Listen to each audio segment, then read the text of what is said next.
बच्चों, मैं हूं सत्यम सिंह और स्वागत करता हूं आप सबों का सिद्धांत एजुकेशन के इस प्लेटफॉर्म पे। बच्चों, आप लोगों के लिए एक बहुत ही अच्छा ऑफर चला रहा है, जिस दौरान आपको क्लास 10th बिहार बोर्ड के स्पेशली जो बच्चे हैं और जो 10th अपीयर कर रहे हैं 2024 में, उन सभी के लिए एक बहुत ही अच्छा ऑफर लेके आए हैं हम अपने प्लेटफॉर्म पे, जहां पे आपको क्लास 10 के सभी विषयों के बारे में जो है, सभी विषयों के हर एक विषय को जो है प्रॉपर तरीके से पढ़ाया जाएगा और उसमें सभी जो इंपॉर्टेंट टॉपिक्स हैं उन सभी का क्रमानुसार जो है रिस्पेक्टिवली सभी का डिस्कशन प्रॉपर किया जाएगा, जहाँ पे आपको सीखने को मिलेगा बहुत सारी चीज़ें।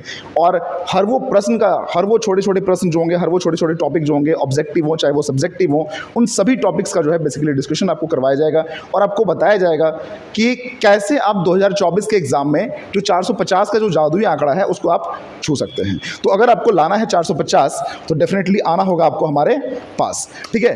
तो आपको करना कुछ नहीं है, आपको हमारे चैनल को सिद्धांत एडू पॉइंट को जो चैनल है उसको आपको लाइक करना है, आपको सब्सक्राइब करना है, आपको शेयर करना है और हर रोज यहाँ के क्लासेस का एंजॉय उठाना है। आपको प्रत्येक दिन क्लासेस मिलेंगे और इस क्लासेस के स्पेशल नोट्स जो होंगे वो आपको इसके डिस्क्रिप्शन में मिलेंगे, उनको उठाना है, याद करना है। इसके अलावा हम एक टेस्ट सीरीज भी लेके आने वाले हैं जिसमें आपको आपके रियल इवेल्युएशन को जो है आंका जाएगा और उसके बेसिस पे आप अपने मार्क्स को काफ़ी इंप्रूव कर सकते हैं। बच्चों, आज हम बेसिकली पढ़ने वाले हैं क्लास 10th के बायोलॉजी का बेसिकली पहला चैप्टर, जिसे जय प्रक्रम के नाम से जानते हैं।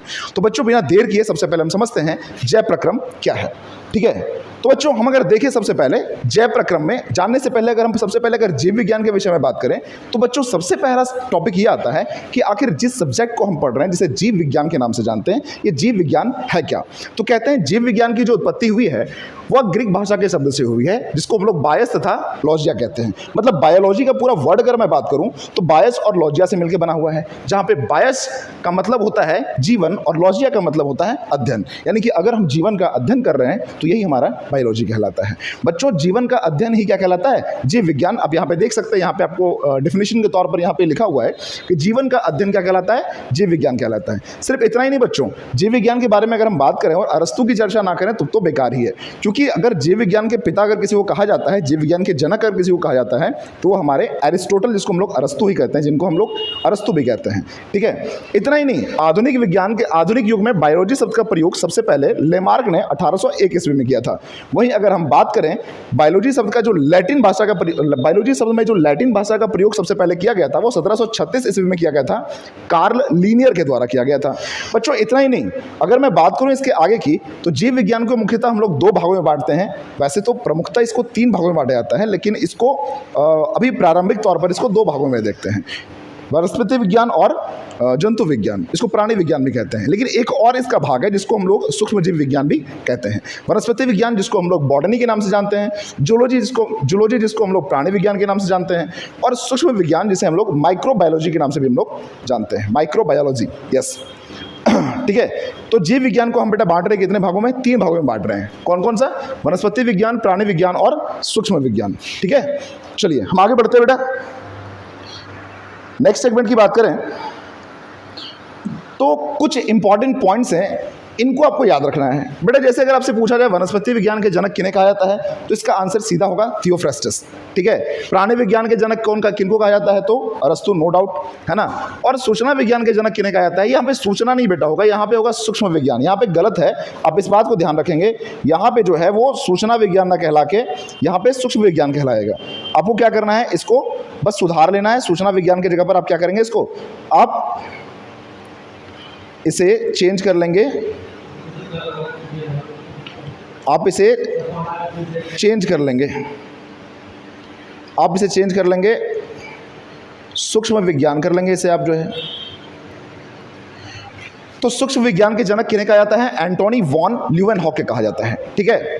ये सूचना विज्ञान नहीं है बेटा, ये मिसप्रिंट है। ये टाइप करने में कई बार एरर हो जाती है, तो उसका टेंशन नहीं लेना है, ठीक है। तो 3 चीज़ें याद रखनी है। वनस्पति विज्ञान के जनक थियोफ्रास्टस हो गए, प्राणी विज्ञान के जनक अरस्तु हो गए, और वहीं सूक्ष्म विज्ञान के जनक जो है वो कहा जाता है एंटोनी वॉन ल्यूवेनहॉक को जो है, ठीक है। यहाँ पे वन लिखा हुआ बेटा, ये वन नहीं है बेटा, वॉन होगा, एंटोनी वॉन ल्यूवेनहॉक, ठीक है। नेक्स्ट आगे बढ़ते हैं हम नेक्स्ट टॉपिक पे। तो अब सवाल उठता है हमारा पहले चैप्टर का जय प्रक्रम। देखो बेटा कई सारे चरणों में बटा हुआ है, ठीक है, क्योंकि जय प्रक्रम होता क्या है अगर मैं बात करूं तो वे सारी क्रियाएं, वे सारे प्रोसेस, वे सारी क्रियाएं जो बेसिकली जीवन का अनुरक्षण करने के लिए, यानी कि हम अपने जीवन को सर्वाइव करने के लिए, अपने लाइफ को सर्वाइव करने के लिए जितने भी तरह का जो प्रोसेस होता है वो सारी चीज़ें क्या क्या कहलाती है, जय प्रक्रम कहलाती है। अब देखिए अगर आपको जिंदा रहना है तो आप खाना खाएंगे ही, इसका मतलब पोषण हो गया। आप जिंदा रहना चाहते हैं तो बेसिकली सांस लेंगे ही, मतलब वो किस में आ जाएगा, श्वसन में आ जाएगा। इसके अलावा अभी देखिए गर्मी के कारण ना पसीना चल रहा है, एक्सक्रेशन हो रहा है, उत्सर्जन के अंतर्गत आ जाएगा।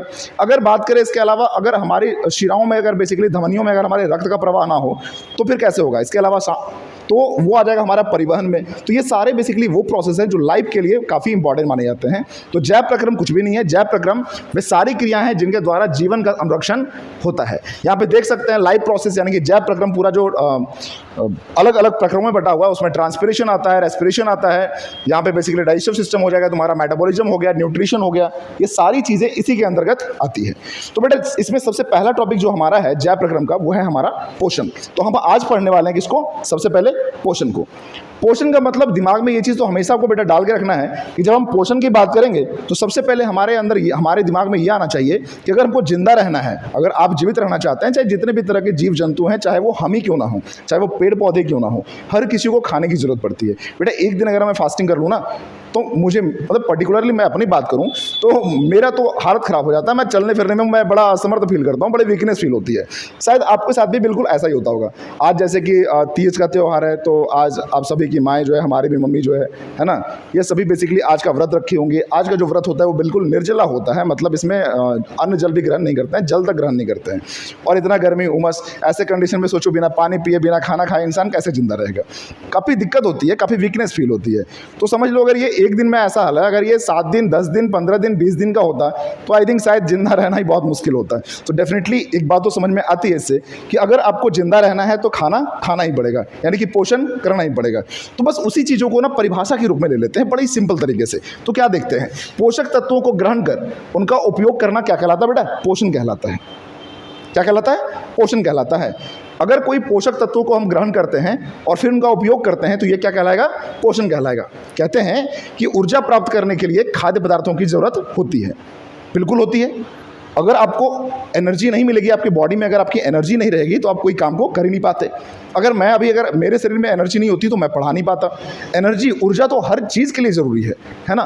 तो ऊर्जा प्राप्त करने के लिए खाद्य पदार्थों की ज़रूरत होती है जो पोषण की क्रिया से जीव ग्रहण करते हैं, यानी कि वो खाने के जरिए बेसिकली क्या करते हैं वो सारी ऊर्जाएं जो है वो प्राप्त करते हैं बेसिकली किसके जरिए, खाने के जरिए।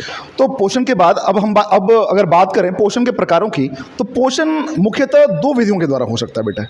देखो ये चीज़ तो आप भी समझ रहे हो। देखो एक होता है स्वपोषण, मतलब हम अपने लिए जो खाना खाते हैं ना, जो हम अपने मतलब भोजन के रूप में जो ग्रहण करते हैं उसका तैयारी बेसिकली हम खुद से करते हैं, उसको प्रिपेयर्ड भी हम बेसिकली खुद से करते हैं। एक दूसरा मेथड होता है जिसमें क्या करते हैं हम दूसरों के द्वारा तैयार किए गए भोजन को जो है हम ग्रहण करते हैं, ये कहलाता है हमारा बेटा परपोषण। अभी यहाँ पे आपको दिख रहा है ना, यहाँ पे पेड़ पौधे देख लो बेटा कितने अच्छे हैं, ये अपना भोजन खुद से बनाते हैं, है ना। ये अपना भोजन क्या बनाते हैं, खुद से बनाते हैं। इनको ना किसी की जरूरत नहीं होती है भोजन के लिए, ठीक है। ये प्रकाश संश्लेषण के जरिए अपना भोजन खुद से तैयार कर लेते हैं, तो इनको हम लोग ऑटोट्रॉप्स बोलते हैं, है ना। और इस मोड ऑफ न्यूट्रिशन को, जिसको हम लोग पोषण की जो विधि होती है उसको हम लोग ऑटोट्रॉपिक न्यूट्रिशन बोलते हैं इसको, जो है यानी कि इसमें अपना भोजन वो खुद से तैयार कर रहे हैं। वहीं पे देख लो भैया बड़े कमाल के इंसान है, मार बर्गर दे रहे हैं एकदम से कस के। जंक फूड है बेटा, खाना नहीं है ना, मन कर रहा होगा बट खाना नहीं है, हमारा भी मन कर रहा है, ठीक है। तो परपोषण में क्या करते हैं, परपोषण में ये जो बेसिकली ब्रेड खा रहा है ना, किससे आ रहा है, गेहूं से आ रहा है, नहीं आ रहा है, आटे से बनता है भैया। आटे किससे आते हैं, गेहूं से आते हैं।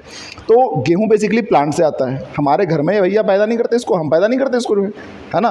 तो ये बेसिकली ये जो ब्रेड बन रहा है ना, ये आ जाएगा परपोषण की विधि में आ जाएगा। मतलब मनुष्य हो गया, चाहे जानवर हो गया, चाहे भी कोई भी चीज़ जो खुद से अपना भोजन तैयार नहीं कर रहा है और फिर वो खा रहा है उस चीज़ को, तो वो कहलाएगा हमारा परपोषण कहलाएगा, ठीक है। इसमें इसी की परिभाषा को थोड़ा स्टैंडर्ड फॉर्मेशन में देखते हैं। सबसे पहले बात करते हैं हम स्वपोषण की। कहते हैं इस प्रकार के पोषण में जीव भोजन के लिए अन्य जीवों पर निर्भर न रखकर अपना भोजन स्वयं संश्लेषित करते हैं। जैसा कि मैंने बताया था कि पौधे जो है वो अपना भोजन जो है वो खुद से तैयार करते हैं। इसके लिए वो एक प्रोसेस को फॉलो करते हैं जिसे हम लोग प्रकाश संश्लेषण की क्रिया कहते हैं। इसमें वो कई सारी तरह की चीज़ें लेते हैं, मैं इसको आगे जाकर डिस्कस करने वाला हूँ, आपका टॉपिक भी है इसमें। फिलहाल हम ये समझ लीजिए कि जितने भी तरह के हरे पौधे होते हैं, स्पेशली मैं फिर से बात कर रहा हूँ, जितने भी तरह के हरे पौधे होते हैं वो क्या होते हैं, स्वपोषी होते हैं। और इन पौधों में बेसिकली पाया क्या जाता है, देखिए यहाँ पे एक ऑब्जेक्टिव क्वेश्चन का चांसेस बहुत ही अच्छा बन जाता है कि पौधों में पाए जाने वाले जो हरित लवक होते हैं वो बेसिकली ये जिसको क्लोरोप्लास्ट भी बोलते हैं, वो बेसिकली रिस्पॉन्सिबल होते हैं प्रकाश संश्लेषण में। तो बेटा यहाँ पे याद रखना है कि जितने भी तरह के हरे पौधे होते हैं वो सारे स्वपोषी होते हैं और इन पौधे में एक विशेष प्रकार की रचना पाई जाती है, एक विशेष प्रकार की रचना पाई जाती है जिसे हरित लवक कहते हैं या फिर क्लोरोप्लास्ट कहते हैं। अब ये क्लोरोप्लास्ट किस रंग का होता है, नाम से ही पता चल रहा है, हरित लवक, हरित मतलब हरा, तो क्लोरोप्लास्ट में हरे रंग का वर्णक होता है और ये पाया जाता है बेसिकली क्लोरोफिल में। क्लोरोफिल को हिंदी में हम लोग पर्णहरित भी बोलते हैं बेटा। तो ये पाया जाता है किसमें, पर्णहरित में पाया जाता है, ठीक है। और अगर हम पत्तियों का रंग देखते हैं, पत्तियों का रंग हरा क्यों होता है, तो जाहिर सी चीज़ है इसके पीछे भी कारण कौन होंगे, क्लोरोफिल होंगे। तो अब यहाँ से 3 ऑब्जेक्टिव क्वेश्चन बन जाते हैं आपके। सबसे पहले पत्तियों का रंग हरा क्यों होता है, तो इसका आंसर हो जाएगा क्लोरोफिल के कारण। पूछा जाएगा कि क्लोरोप्लास्ट कहाँ उपस्थित होता है, हम बोलेंगे क्लोरोफिल में। दूसरा पूछा जाएगा कि हरे जितने भी तरह के पौधे हैं वो किस प्रकार के पोषी हैं, तो डेफिनेटली इसका आंसर क्या होगा, स्वपोषी हैं। किस प्रकार का पोषण पाया जाता है, तो इसका आंसर होगा स्वपोषण पाया जाता है, ठीक है। क्लियर है यहाँ तक में। तो ये बात याद रखिएगा, स्वपोषण बेसिकली एक ऐसा प्रोसेस है जिसके जरिए पौधे अपना भोजन खुद से तैयार करते हैं और वो किसी दूसरे पर निर्भर नहीं रखते हैं। परपोषण क्या है, परपोषण देख ले बेटा। परपोषण जो है ये एक विशेष प्रकार का पोषण कह सकते हो या फिर एक प्रकार का पोषण है जिसमें जीव जो है अपना भोजन खुद से संश्लेषित ना करके वो दूसरे के द्वारा तैयार किए गए भोजन पर जो है वो निर्भर रहते हैं। जैसे जानवर देख लो, यहाँ पे देख लो, ये बेटा जो देख रहे हो यहाँ पे नील गाय वगैरह जो है ये बेसिकली क्या करेगी, ये पेड़ पौधे को खाएगी, घास वास खाएगी और उसी को वही चीज़ जो है उसके लिए पोषण का कार्य करता है। तो पोषक पदार्थ उसके लिए वही सारी चीज़ें हो गई। अब नील गाय वगैरह जो है वो खुद वो अपना भोजन तैयार नहीं करती बल्कि पौधे को खा के अपना जो है न्यूट्रिशन को पूरा करती है। तो इसलिए बेसिकली इस तरह के जितने भी तरह के पोषण मिलेंगे आपको जो है वो सारे कहलाएंगे किस तरह से, परपोषण कहलाएंगे। एग्जाम्पल में तो दिया हुआ है, मनुष्य, जानवर, कीड़े मकोड़े, ये सभी इसी के अंतर्गत आते हैं। बेटा आगे बढ़ते हैं हम नेक्स्ट टॉपिक की तरफ। तो परपोषण जो है बेटा वो 3 तरह के होते हैं। परपोषण कितने तरह के होते हैं, 3 तरह के होते हैं। पहला आता है बेटा मृतजीवी पोषण, फिर आता है परजीवी पोषण और तीसरा आता है हमारा प्राणिसम पोषण। बेटा एक बात याद रखना, मृतजीवी मरे हुए जीवों पर जो आधारित होता है पोषण क्या कहलाएगा, मृतजीवी। और परजीवी मतलब पर मतलब होता है दूसरे, तो दूसरे जीवों पर निर्भर है तो क्या कहला जाएगा, परजीवी। और प्राणिसम मतलब होता है उसके नेचुरल जो तरीके होते हैं पोषण के, वो कहलाता है प्राणिसम पोषण। तो अब इसी चीज़ को थोड़ा इलेबरेट फॉर्म में देखते हैं हम। यहाँ पे बेसिकली आपको दिख रहा होगा ये चीज़, इसको गोबर छत्ता लोग बोलते हैं, इसको मशरूम भी बोलते हैं। बेसिकली ये प्लांट में नहीं आता है, इसको हम लोग फंगस के रूप में लेते हैं, लेकिन फिलहाल मैं अभी यहाँ पे पढ़ा रहा हूँ तो इसके पोषण की विधि को मैं आपको एक्सप्लेन करता हूँ। यहाँ पे ये बेसिकली देखना बेटा, ऐसे जगहों पे ये पाया जाता है जहाँ पे बेसिकली क्या होता है, जहाँ पे सड़े गले अपशिष्ट पदार्थ हों। जैसे अभी बरसात का मौसम आएगा, गाना नहीं आना है, बरसात के मौसम में, वो नहीं, बरसात का मौसम आएगा बेटा, तो आपको देखो घर में, गांव घर में जो पुआल होते हैं जिसको कुछ लोग नेबारी वगैरह बोलते हैं, तो आप देखिएगा वहाँ पे क्या होगा, जब वहाँ पे ये चीज़ जब वो सड़ता है ना, तो सड़ने के दौरान वहाँ पे बेसिकली ये चीज़ उगती है, ठीक है। अब देखिए इसको मशरूम के नाम से जानते हैं। अब ये रंग बिरंगा देख के ना आपको लग रहा होगा बड़ा टेस्टी लगता होगा खाने में, तो ये बात भी समझ लीजिए कि सारे मशरूम खाने लायक नहीं होते हैं। बहुत सारे मशरूम ऐसे होते हैं जो पॉइजनस होते हैं, जहरीले होते हैं, विषैले होते हैं और इनको खाने से आप बीमार भी पड़ सकते हो। तो मशरूम की भी क्वालिटी होती है, वो आपको पता होनी चाहिए कि किस मशरूम को हम लोग खा सकते हैं, किसको नहीं खा सकते हैं, ठीक है। तो मशरूम बेसिकली कहाँ होता है, देखिए ये मृतजीवी पोषण है। कहते हैं कि इस प्रकार के पोषण में जीव मृत जंतुओं और पौधों के शरीर से अपना भोजन अपने शरीर की सतह से घुलित कार्बनिक पदार्थ के रूप में अवशोषित कर लेते हैं और इसी के अंतर्गत आता है कवक। और मशरूम भी क्या है, एक तरह का कवक है। बैक्टीरिया भी आपको इसी तरह के जगह पे पनपेंगे और प्रोटोजोआ भी बेसिकली बेटा इसी तरह के जगह पे पनपेंगे। तो ये सारे जो पोषण के तरीके हैं वो क्या कहलाएंगे, मृतजीवी पोषण, ठीक है। समझ में आया भाई, समझ में आया। अब नेक्स्ट बात करते हैं हम किस चीज़ का, परजीवी। परजीवी मतलब क्या बताया था बेटा आपको, जो दूसरे पर निर्भर हो। किस पर निर्भर हो, जो दूसरे पर निर्भर हो। देखिए परजीवी को अंग्रेजी में हम लोग पैरासाइट कहते हैं। क्या कहते हैं, पैरासाइट। अब यहाँ पे बात करें तो ये ग्रीक शब्द पैरा और साइटोस के मेल से बना होता है। जहाँ पे बात करें अगर पैरा की तो इसका मतलब होता है पास, यानी कि आपके आसपास का क्षेत्र, और साइटोस का अगर हम बात करें तो इसका मतलब होता है पोषण। अब आसपास का क्षेत्र से अगर वो पोषण ले रहा है, मतलब किससे पोषण लेगा, वो दूसरे के ऊपर डिपेंड रहेगा पोषण के लिए अपना। तो जब दूसरे के ऊपर डिपेंड रहेगा पोषण के लिए, तो पोषण की इस प्रकार की विधि क्या कहलाएगी, परजीवी पोषण। इसका मतलब अगर प्रॉपर डेफिनेशन के रूप में अगर लिखने के लिए आए तो आप लिख सकते हैं परजीवी पोषण एक विशेष प्रकार का पोषण है जिसमें जीव दूसरे प्राणी के संपर्क में अस्थाई, नोट कीजिएगा, अस्थाई या फिर अस्थायी रूप से रहकर उससे अपना भोजन प्राप्त करते हैं। बेटा ये ध्यान रखने वाली बात है, अस्थायी या अस्थायी रूप से रहकर उससे अपना भोजन प्राप्त करते हैं। जैसे गोलकृमि, हुकवॉर्म, मलेरिया परजीवी, ये सभी बेसिकली इसी के एग्जाम्पल हैं। तो अब नेक्स्ट अगर हम परजीवी पोषण के बाद की बात करें तो परजीवी के बाद आता है हमारा सबसे लास्ट वाला पोषण, जिसको हम लोग प्राणिशम पोषण कहते हैं। बेटा कुछ भी नहीं है, ये सबसे सिंपल तरीका है। हमारा और आपका जो पोषण का तरीका है वही कहलाता है हमारा प्राणिशम पोषण। जिस तरीके से पोषण हम लोग लेते हैं या फिर कोई जानवर लेते हैं या फिर कोई जीव जंतु जो भी लेते हैं, वही तरीका कहलाता है हमारा प्राणिशम पोषण।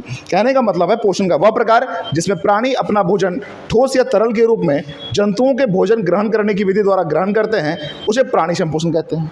जैसे अमीबा, मेढक, मनुष्य, ये सभी चीज़ें। बेटा अमीबा से याद आता है, अमीबा से एक क्वेश्चन आता है बेटा, अमीबा का आकार जो है वो निश्चित नहीं होता है। अमीबा का आकार निश्चित नहीं होता है। उसके कूटपाद में भोजन अंतर ग्रहण के दौरान लगातार एक बदलाव देखने को मिलता है, जिसके कारण इसका आकार लगातार बदलते रहता है। इसका एक और बेटा एक और पॉइंट याद रख लीजिएगा, अमीबा जो है अपना भोजन जो ग्रहण करता है वो सूडोपोडिया के माध्यम से ग्रहण करता है। बेटा ये सारी चीज़ें आपको याद रखनी है। हालांकि हम इसका जो ऑब्जेक्टिव डिस्कशन करवाएंगे, जब हम करवाएंगे इसमें ऑब्जेक्टिव डिस्कशन, तो आपको इन सभी चीज़ों के बारे में ना आपको डिटेल जानकारी आपको मिल जाएगी। वो ऑब्जेक्टिव क्लास में हम लोग देखेंगे बेटा, ठीक है। आगे बढ़ते हैं हम। ऐसे अमीबा का टॉपिक आप लोग में है, अमीबा का टॉपिक आप लोग में है, और उसको जब एक्सप्लेन करेंगे तब सारी चीज़ों को हम विशेष रूप से चर्चा करेंगे। और अमीबा का टॉपिक काफ़ी इंपॉर्टेंट भी माना जाता है, तो उसके बारे में हम विस्तृत रूप से चर्चा करेंगे, आप टेंशन नहीं ले, ठीक है। अब अगर हम बात करें पोषण की, किसके बारे में बात करें बेटा? पोषण की। किसके पोषण की भी? पौधों में पोषण की। तो पौधे में जो न्यूट्रिशन होता है, मोड ऑफ न्यूट्रिशन जिसको हम लोग बोलते हैं, या फिर पोषण की जो विधि बोलते हैं बेटा, ये पौधे में जो पोषण की विधि कैसे होती है? स्वपोषण होता है।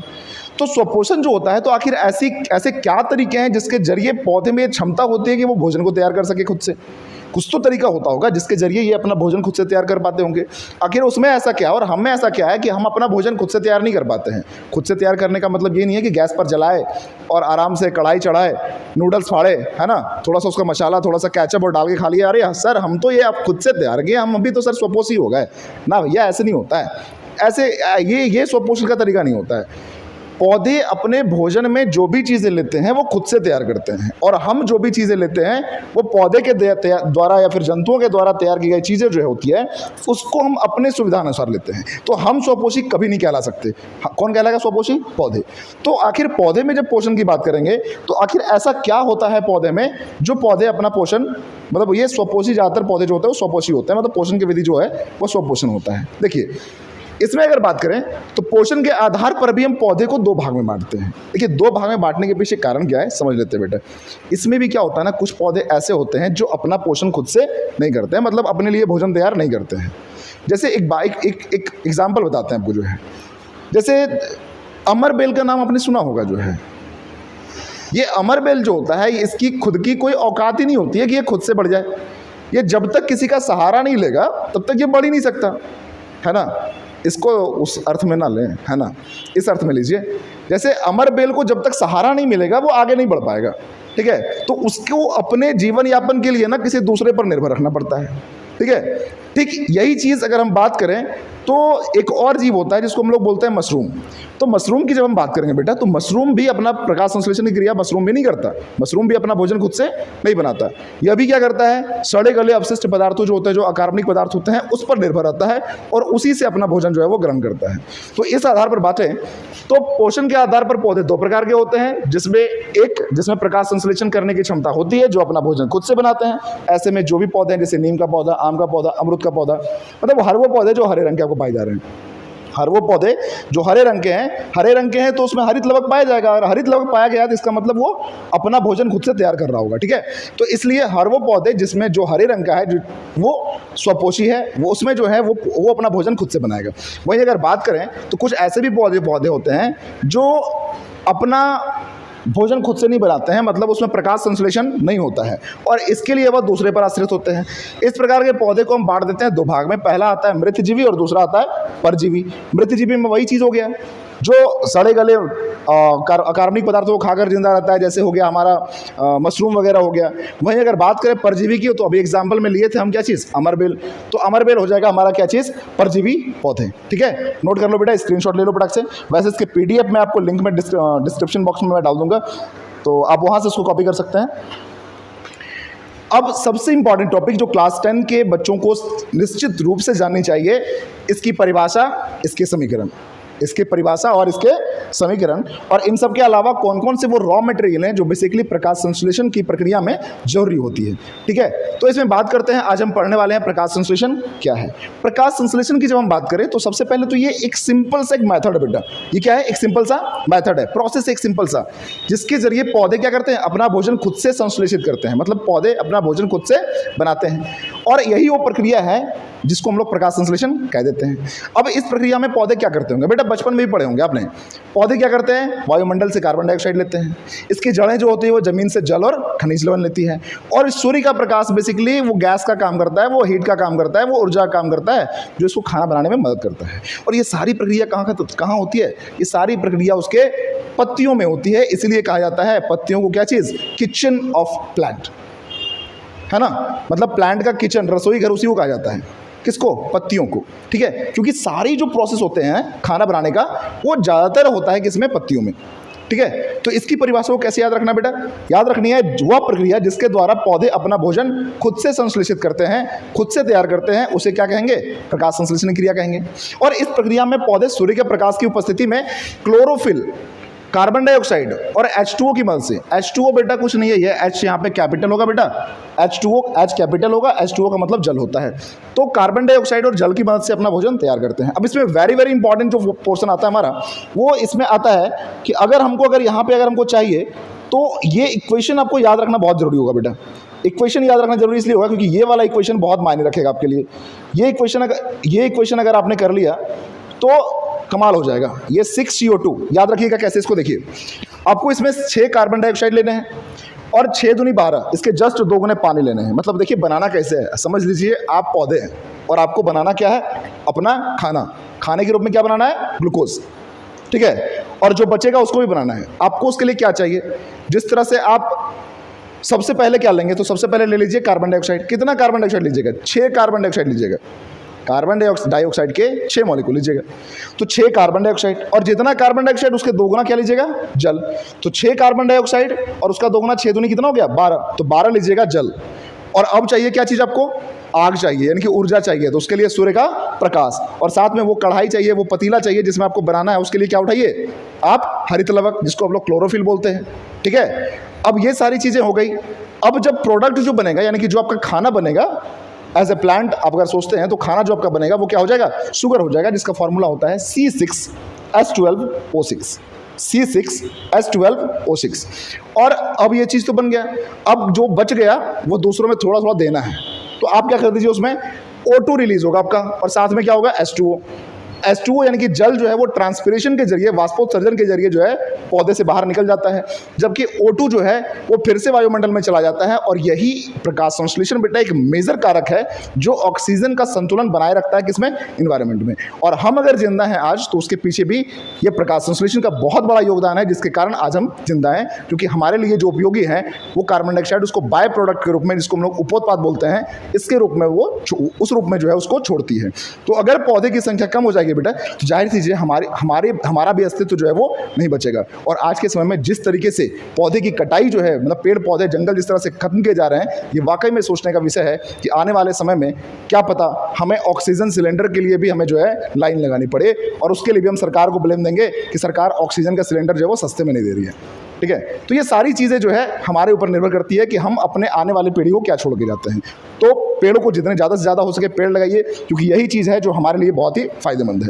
ठीक है, तो यहाँ पे याद रखना है बेटा कि इस पूरी प्रक्रिया में उपोत्पाद के रूप में क्या बन रहा है? ऑक्सीजन बन रहा है, जो पौधे द्वारा वायुमंडल में छोड़ा जाता है। ठीक है, और जो जल हो जाता है बेटा, यहाँ पे जल जो बच रहा है ये बेसिकली क्या कर रहा है? ये बाय प्रोडक्ट के रूप में ट्रांसपिरेशन के जरिए पौधे के पत्तियों से जो है वो बाहर निकल जाता है। ठीक है, ध्यान समझना है फिर इस चीज़ को, पूरे इक्वेशन को फिर से समझिए। आपको 6 कार्बन डाइऑक्साइड लेने हैं, 6 का 2 गुना 12 जल लेने हैं, किसकी उपस्थिति में? क्लोरोफिल और सूर्य के प्रकाश की उपस्थिति में क्या बनेगा? शुगर बनेगा, जिसको हम लोग बोलते हैं C6H12O6। साथ में क्या रिलीज होगा? O2 रिलीज होगा, 6O2। साथ में वाटर रिलीज होगा, 6H2O। ठीक है, उपोत्पाद के रूप में क्या बनेगा? तो उपोत्पाद के रूप में जो है O2 छूटेगा। ट्रांसपिरेशन के जरिए क्या निकलेगा, वाष्पोत्सर्जन के जरिए क्या निकलेगा, तो वाष्पोत्सर्जन के जरिए पानी निकलेगा, H2O निकलेगा। ठीक है, इस तरीके से आपका क्या होता है, प्रकाश संश्लेषण का जो पूरा प्रोसेस है वो खत्म हो जाता है। अब देखिए यहाँ पे अब एक क्वेश्चन आ सकता है, प्रकाश संश्लेषण की क्रिया के लिए आवश्यक कच्चे पदार्थ के नाम लिखिए। जैसा आपको बताए थे बस वही चीज़ याद रखना है। प्रकाश संश्लेषण की पूरी प्रक्रिया में आपको क्या क्या चीज़ों की जरूरत होगी जिससे आप बेसिकली शुगर बना सकते हैं, यानी कि C6H12O6 बना सकते हैं। तो आपने सबसे पहले क्या लिया, कार्बन डाइऑक्साइड, तो पहला हो गया आपका कार्बन डाइऑक्साइड। फिर आपने क्या लिया, जल लिया, H2O, तो दूसरा हो गया हमारा जल लिया। फिर क्लोरोफिल आपको जरूरत पड़ी, आपने क्लोरोफिल लिया। सूर्य का प्रकाश आपको जरूरत पड़ा, आपने सूर्य का प्रकाश लिया। और साथ में जल जो है, जल के साथ ना खनिज लवण भी लेती है। ठीक है, कौन सी खनिज लवण, मैग्नीशियम। कौन सी लेती है, मैग्नीशियम। तो मैग्नीशियम जब लिया तो जाहिर सी चीज़ है कि मैग्नीशियम भी बेसिकली क्या हो जाएगा, खनिज के रूप में वहाँ पे मौजूद होगा। ठीक है, याद रखना बेटा, ये सारी चीज़ें काफ़ी इंपॉर्टेंट मानी जाती है। क्या क्या बोले हम, सूर्य का प्रकाश, क्लोरोफिल, कार्बन डाइऑक्साइड, खनिज लवण और जल। ये 5 चीज़ें बेसिकली वो उसको कच्चे पदार्थ के रूप में उसकी जरूरत होती है प्रकाश संश्लेषण की प्रक्रिया को पूरा करने में। आज गर्मी काफ़ी ज़्यादा है, परेशानी बहुत ज़्यादा हो रही है, बट डटे रहना बेटा, क्योंकि हम आपके लिए काफ़ी मेहनत कर रहे हैं। और आप सबों को मैं ये भरोसा दिलाता हूँ कि आने वाले समय में जो क्लासेस और भी चलेंगी उसमें आपको एक से बढ़कर एक कंटेंट मिलेंगे। और हमारी सभी पूरी टीम इस बात को लेके मतलब काफ़ी मेहनत कर रही है, ताकि आपको जो है एक बेहतर कंटेंट और 2024 के लिए आपकी तैयारियों को जो है इतना मजबूत कर दें, इतना मौजूद कर दें कि 450 का आंकड़ा भी आपके सामने बिल्कुल छोटा बौना प्रतीत हो, बौना लगने लगे जो है। तो इसलिए बेटा हमारे मेहनत को सराहा जाए। हमारे मेहनत को लेके आपका क्या चाहिए, हमें अपने मेहनत के बदले में बस आपका क्या चाहिए, प्यार चाहिए। और प्यार सब्सक्राइब और शेयर बटन से काफ़ी हो जाता है ना, बस इतना ही तो चाहिए। बाकी सारी चीज़ें तो मैं फ्री में दे रहा हूँ बेटा, और फ्री में देता रहूँगा, टेंशन मत लो। ठीक है, अब परीक्षा के दृष्टिकोण से कुछ महत्वपूर्ण बिंदु की अगर हम बात करें, ये बेटा ये सबसे ज़्यादा इंपॉर्टेंट है, इसका स्क्रीनशॉट जरूर ले लीजिएगा। तो ऐसे PDF में अवेलेबल होगा ये सारी चीज़ें। बेटा प्रकाश संश्लेषण एक प्रकाश की रासायनिक अभिक्रिया है। प्रकाश संश्लेषण अगर पूछ दिया जाए कि प्रकाश संश्लेषण कैसी अभिक्रिया है, तो आंख बंद करके बेटा मारना कैसी अभिक्रिया है, रासायनिक अभिक्रिया है ना। प्रकाश की जरूरत होती है, बिल्कुल जरूरत होती है प्रकाश की। इसमें प्रकाश संश्लेषण में विकिरण ऊर्जा को रासायनिक ऊर्जा में बदला जाता है, ये भी काफ़ी इंपॉर्टेंट पॉइंट है। प्रकाश संश्लेषण में उपोत्पाद के रूप में बेटा यहाँ पे ये जो आप देख रहे हो यहाँ पे ये मिसप्रिंट होता है, फॉन्ट चेंज करने पे ऐसा कई बार समस्याएं आ जाती है, तो उसको लेके आप कोई इशू नहीं बनाएंगे। ठीक है, तो प्रकाश संश्लेषण में उपोत्पाद के रूप में ऑक्सीजन बनता है, ये आप पहले ही बता चुके हैं। प्रकाश संश्लेषण की क्रिया द्वारा ही वायुमंडल में ऑक्सीजन का संतुलन बनता है, ये भी हम बता चुके हैं। प्रकाश संश्लेषण की प्रक्रिया शुरू से लेकर अंत तक कहाँ होती है, क्लोरोप्लास्ट में होती है, ये भी मैं बता चुका हूँ आप सबों को।